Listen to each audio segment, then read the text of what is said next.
ఇప్పుడు actually like trailer launch ఈవెంట్కి వీళ్ళని పిలవడానికి ఎందుకు కారణమో మీకు మూవీలో చూస్తే ఎండ్ వర్క్ చూస్తే కొన్ని డైలాగ్స్ అర్థమైతే నేను దాని నుంచి మళ్ళీ మాట్లాడతాను. కానీ అమ్మ మీరు అన్నట్టు మీకు ఒక్కడే కొడుకు అనుకోకండి. సో నేను మీ బిడ్డ లాంటి వాడినే. మీకు జీవితంలో ఎలాంటి సహాయం కావాలన్నా, మీరు ఎలాంటి ఆపదలో ఉన్నా, ఎలాంటి క్లిష్ట పరిస్థితుల్లో ఉన్నా ఖచ్చితంగా గౌతమ్ కృష్ణ మీ కొడుకు అని మర్చిపోకండి. నాకు డైరెక్ట్గా మీరు కాల్ చేయండి, నేను మీకోసం వస్తా. నేను ఎలాంటి సిచ్యువేషన్లో ఉన్నా, ఎప్పుడున్నా కూడా మీరు నాకు తల్లిదండ్రులే.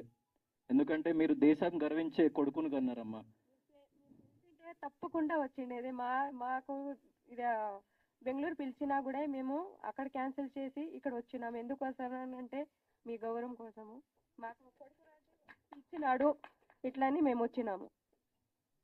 అమ్మా తప్పకుండా చూడాలి, ఈ సినిమా తప్పకుండా చూడాలి.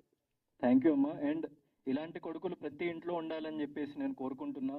అండ్ మన దేశం కోసం మనం ఎంతో అంత సహాయం చేస్తూ ఉండాలి. And you will see the trailer, దాని తర్వాత మనం ఇంకా మాట్లాడదాము. అండ్ అమ్మ ఖచ్చితంగా నేను మిమ్మల్ని పిలిచింది ఎందుకంటే మీ బిడ్డ చాలా గొప్పవాడని చెప్పేసి మళ్ళీ మళ్ళీ మనం జనాలకి గుర్తు చేయాలి. అండ్ మీ బిడ్డని మించిన యోధుడు ఎవరు లేరు ఈ ప్రపంచంలో. ఎందుకంటే అంత చిన్న వయసులో అంత త్యాగం ఎవరు చేయలేరు, ఏ వ్యక్తి చేయలేడు ఈ ప్రపంచంలో. సో అంత గొప్ప వ్యక్తిని కన్నందుకు మీరు చాలా చాలా గొప్పవాళ్ళు. అండ్ మన దేశ సేవ కోసం మీ బిడ్డని పంపించినందుకు మీది చాలా చాలా ధైర్యమైన గుండె. మీరు ఎప్పటికీ అలాగే ఉండండి, చాలా ధీమాతో ఉండండి. నేనున్నా మీకు. Thank you.